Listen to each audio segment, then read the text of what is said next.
Dhugaa waaqa jiraata keessi kiyya baay'ee sodaateera maaliif akka ta'e hin beeku baay'ee natti ulfaate mee waaqayyo manaa kadhaa beellamni kiyya har'aa maal akka isaan naan jedhan hin beeku kiniinii qoricha fayyadamaa ture qorichi na harkaa dhumateera qorichi dhumannaan na dhukkubaa jira dura qoricha fayyadamu san xiqqoomaan jiru ture amma dhukkubbiinis deebi'ee na dhukkubaera.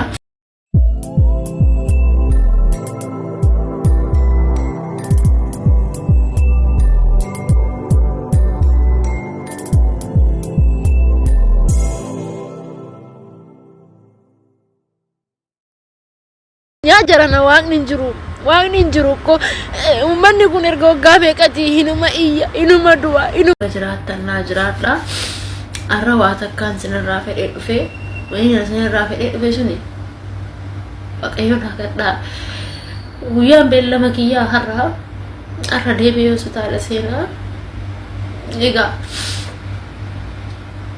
waaqayyo manaa kadhaa ani biyya kana erga nu beekanaa ji'a afran kana keessatti gubaa baay'ee argee bakka jireenyi hundati yaa ol taateerti dhugaa waaqayyoon asiin jedhe asiin ani namnillee nama baaree hin beeku maal waaqayyo naa kadhaa oromooti dhugaa bakka waaqayyo si hamaaru naan ji'a hamaalu dhugaa waaqa jiraata keessi kiyya baay'ee sodaateera maaliif akka ta'e hin beeku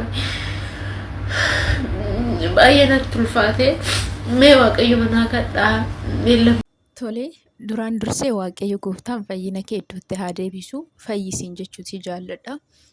Kanatti aansutiin yaadiin ani viidiyoo kanarratti kennuudhaaf qabadheetoo dhufe yeroo baay'ee obboleetti keenya ganni qofa osoo hin taane yeroo baay'ee namoonni yeroo aaran jechuudha waaqayyo irratti gumgummii kaasu waaqayyo hin jiru jedhu jechuudha.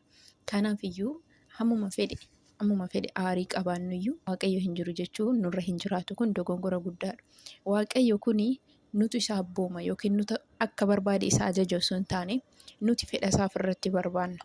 Isatu nuuf abboomamu osoo hin taane nuti isaaf abboomamaa jechuudha. Kanaafiyyuu waaqayyo gaafa wanti tokko ta'u hamaan tokko ta'u waan callisuuf beeka jechuudha. Biyya keenya hin beekna dararaan akka isheen itti baay'attee lammiilee hedduun akka bu'anii dhiigni dhaloota hedduu akka dhangala'e ni beekna. Garuummoo isa nuti waaqayyotti iyyinu caalaa dhiigni dachee irratti dhangala'e sun sagalee isaa fi waaqayyoo inni isa uume san itti walii galanii qaba jechuudha. Dhiigni sun mataansaa waaqayyotti wal iyyata. Imimmaa warra bu'anii sanas waaqayyo ni arga jechuudha. Waaqayyo waan calliseef beeka. Guyyaa dhufetti garuu gaafa dhufe sana firdii namni kamiyyuu dura dhaabachuu hin dandeenye waan kennuufi fuula isaa dura dhaabatee lakkii kuni dogongora jedhee namni itti falmu waan hin jirree fi firdii isa qajeelaa kennuudhaaf dhufaa jechuudha.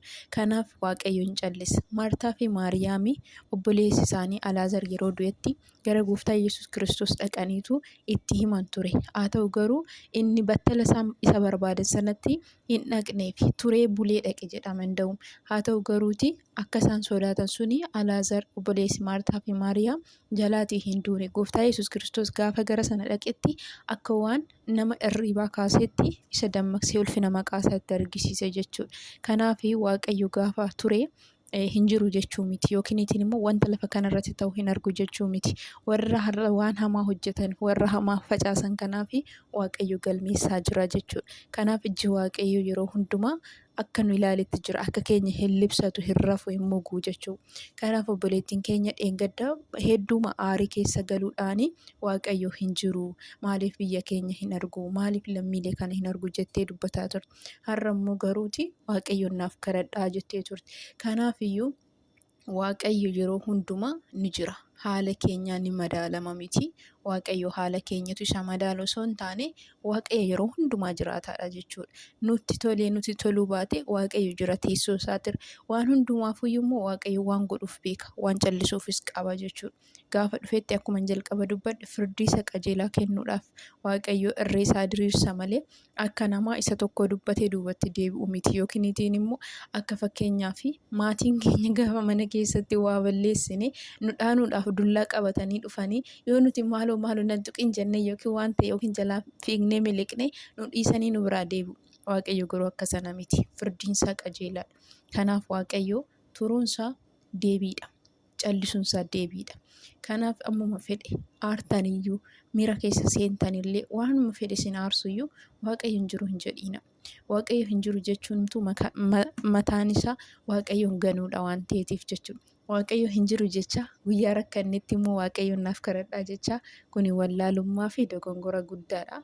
Kanaaf miiraan yeroo gaggeeffaman yeroo baay'ee akka kana jechuudha. Waaqayyoon nama gansiisa. Waaqayyo hin jiru nama jechisiisa. Kanaaf waaqayyoo isa yeruma barbaanne sana waan nuti hamaan tokko gaafa nu mudate battala kanatti na dhaqqabi jennee akka namaa fiigee nu dhaqqabuu danda'an dhaqqabuu dhiisuu danda'a. Kanaaf waaqayyo gaafa callisetti immoo nu balleessuuf jechuu miti yookiin immoo akka wanta sana hamaa sana keessatti nu jaallata jechuu miti. Gaafa wanta sana keessatti waaqayyo gooftaan nu gargaaree jabina keenya sana achi keessatti akkam akka nuti waaqayyoon amanannu nu ilaalee waaqayyo nu qaree sana booddeedha. Namoonni baay'een kufaatii isaanii keessatti haalota ulfaatoo gurguddoo keessa ce'anii dhufanii yeroo akka kanaatitti jireenya akka kanaan dabarsee haala akka kanaa keessan ture jedhanii dhugaa kan nuuf ba'anii waaqayyo rakkina sana keessatti waan isaan qareef tarii lammiin keenya inni har'a lubbuun isaa bade inni har'a bahu kuni warri darbee ragaati. Gaafa warri har'a bo'an kuni gaafa wanti kuni darbe haalli kun hin darba bara kanatti nafu gaafa wanti kuni darbe namoonni haala ulfaataa kana keessa darban yeroo tokkotti dhaloota isaaniitti yeroo akka kanaa akkana ture yeroo akka kanaa akkana ture waaqayyo sana keessatti akkanatti nu gargaaree har'as geenyerra jedhanii wanta har'a ta'uu kana bor dhalootatti dhugaa bahu jechuudha. Kanaaf waaqayyo ulfina maqaasaa argisiisuutiif ni callisa. Gaafa dhufes immoo ulfina maqaasaa akka dubbattee keessaan dhumnetti dinqii hojjechuutiin waaqayyo hojii isaatti yeroo hundumaa jira jechuudha. Ijji waaqayyo nurra jira yeroo hundumaa inni waa'ee keenyaaf illibsatullee irra fullee hin mugullee jechuudha. Innaa wanti lafa kanarratti ta'u immoo hojiin nuti mataansa waan nuti ta'aa jiru hamaan kun waaqayyotti ni mul'ata jechuudha. Waaqayyo hin arga waan ta'eetiif. Kanaatiif lammii dhumaa jiruufis nuti waaqayyo lammii kan ilaali jennee itti boonyu caala dhiigicha sana waaqayyotu tolche bara. Dhiigni sun waaqayyotu uume. Dhiigni suni lafarraatii waaqayyotti ol iyyata jechuudha. Qaayeliif Abeelii yeroo Qaayel hinaaffaatiin obboleessa isaa Abeel irratti ka'ee ajjeesetti waaqayyo gooftaan obboleessi keessa jira jedheetu isa gaafatee ture. Inni garuu anatu eegaa jedheetu akka waan waaqayyo jalaa dhoksuu danda'utti gaafa inni itti deebisu dhiigni obboleessa keetii lafatti dhangalaasteeti natti ol iyyataa jedheetu waaqayyotti dubbata ture jechuudha. Kanaaf dhiigichi sagalee nuti hin beekne qaba. Sagalee sana immoo waaqayyo ni dhagaa ni argaa jechuudha.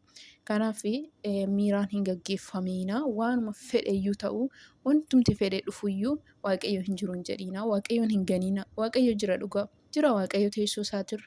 Jira wanta irra taa'aa jiru kan hunduma isaa waaqayyo ni beeka. Wanta isa jalaa dhokate tokko hin jiru. Nu qofatu wanta sooshaal miidiyaa irratti dhufee nu jala taa'u qofa argina jechuudha. Wanta ija keenya naannoo keenyatti ta'u qofa argina. Naannoowwan kan biraa keessatti wanta ta'uun argina. Amma nuti as teenyee wanta viidiyoodhaan waraabamee sooshaal miidiyaa irra dhufu argina miti. Sana duuba immoo jira wantoonni baay'een waaqayyo sana hundumaa beeka jechuudha. Wanta ani amma akka kana dayeeffadhee dhokadhee hojjedhe waaqayyo ni beeka. Tarii kaameraa kana jala dhokfachuu danda'a isin arguu dhiisuu dandeessan. In arga waaqayyo. Kanaaf waaqayyo hin jiru hin jedhiina obboloota kooyi. Obboleettii koo waaqayyo gooftaan fayyina kee iddootti haa deebisu. Yeroo tokko wanta dubbannu wanta goonuu hin beeknu. Waaqayyo dhiifama nuuf haa godhu hunduma keenyaa fi fayyinni addaa siif haa ta'u fayyiseen jechuu jaalladha.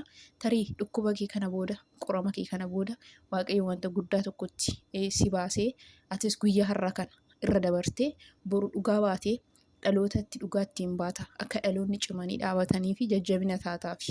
Kanaafiyyuu waaqayyo hin jiru hin jedhiin haala kamuu keessatti jechuu barbaada. Akkasuma obboloonni kaawwan illee waaqayyo hin jiru hin jedhiina. Jira waaqayyo teessoo isaarra.